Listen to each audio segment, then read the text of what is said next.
一体何だったのこの茶番。やばいとか言うんじゃねえ。これでも少しは頑張った方なんだから。ということで以上が稚拙な紹介ムービーでした。お粗末様でした。なんでお前が言うんだよ。てか、使う場面間違ってるからなその言葉。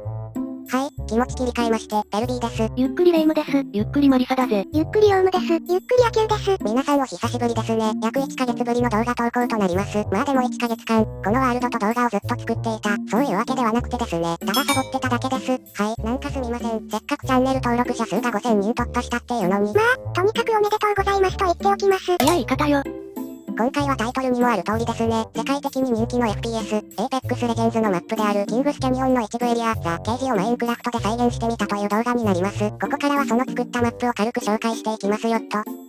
そうそう、本当は前半の紹介ムービーにももっと力を入れたかったんですけどね。なんか面倒になって中途半端になってしまいました。3DCG とか使えればよかったのにな。今の私にそんな技術はありません。ブレンダーだって使い方わからないんですから、このムービー制作にあたっては、ブレンダーが使えればなーってのは何度も考えました。まあ今更そんなこと言ったって仕方ないのでね、なんとかリプレイモッドと AVI 言うてるのみで仕上げました。ではマップ各箇所の説明に入っていきますね。あたかも自然なように銃取り出すんじゃねえ。なんで銃持ってるかって、ムービーでも使って。ムービーでも使って。ムービーでも使ってやらせろや。あなたが売ってるんでしょうか。このモッドが気になる方は、概要欄のリンクから紹介動画へ飛んでみてください。こちらはケアパッケージになります。本物とほぼ同じサイズで作りたかったので再現が難しかったです。こっちは起爆ホールドのくせに普通にボタンがついてます。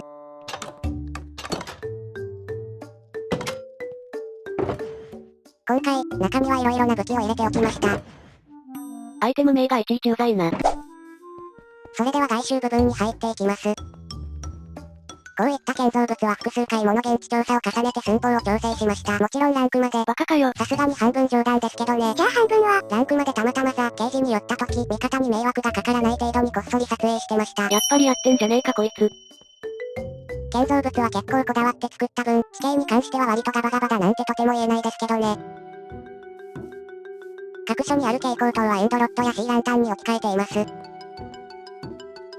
こういう水道管みたいなやつも何で作ろうか迷いましたね。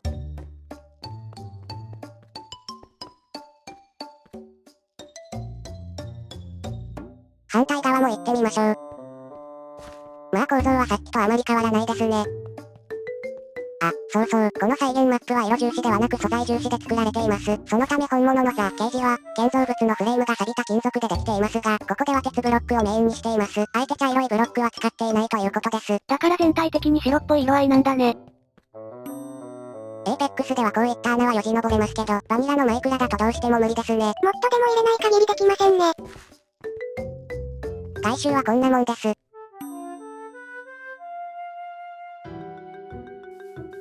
これは、なんか、現地でも実際にあった謎の骨です。はい。エーペックスってたまに意味不明なオブジェクトがありますよね。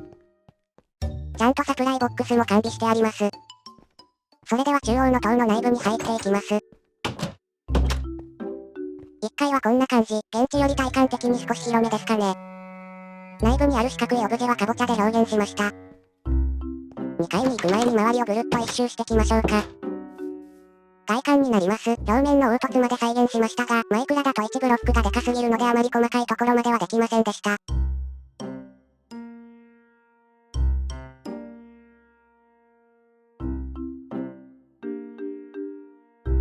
こんな感じですね。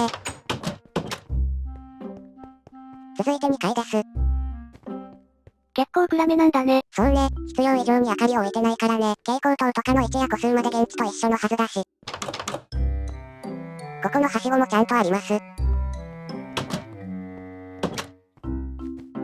この部分もエーペックスだとよじ登れるんですがね、ははは。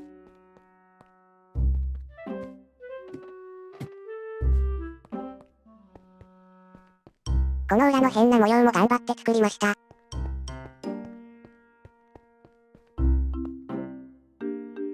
それではジップラインを使ってさらに上に行ってみましょう。現地と同じく、ここで外周の建造物と繋がっています。紹介ムービーではここから億単がとつっていきましたね。もちろんこっちからも行けます。あら調査ビーコンじゃないですかやだ。って言ってもただビーコンぶっ刺しただけやんけ。同じビーコンなんだからいいでしょ。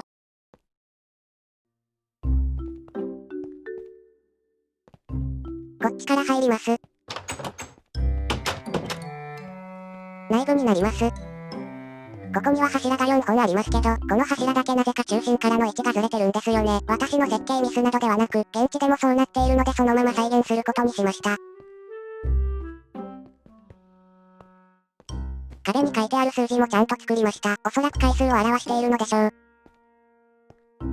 そして最上階、ランクマだとよくここで張ってるパーティーがいますよね。ここからスナイパーで撃ち下ろして。でパスカホライゾンから奇襲仕掛けられるまでがオチ。よくあることだな。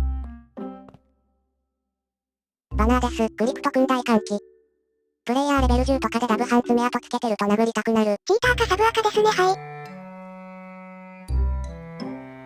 さらに上にあるでっかい電柱みたいなのも作りました。本来はここから送電線のようなものが伸びているのですが、それも作るとなると、ザ・ケージのエリア外に出てしまうので、仕方なく省略しました。それ以外の部分はほぼ完全に再現できていると思います。それでは最後に周囲をぐるっと。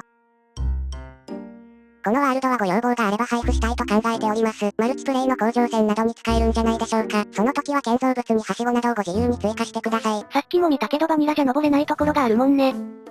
まあ、あとは私のように10モッドを入れるなりなんなり、ということで。この辺の地形は再現が難しかったんですよ。特に高低差の調整がね、あと無駄に岩がでかかったり。やっぱり細かい調整は難しいんですね。まあ1ブロックがでかいからな。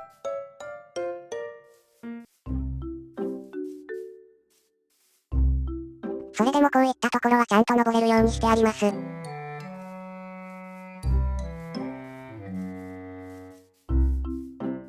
ざっとこんなもんですね。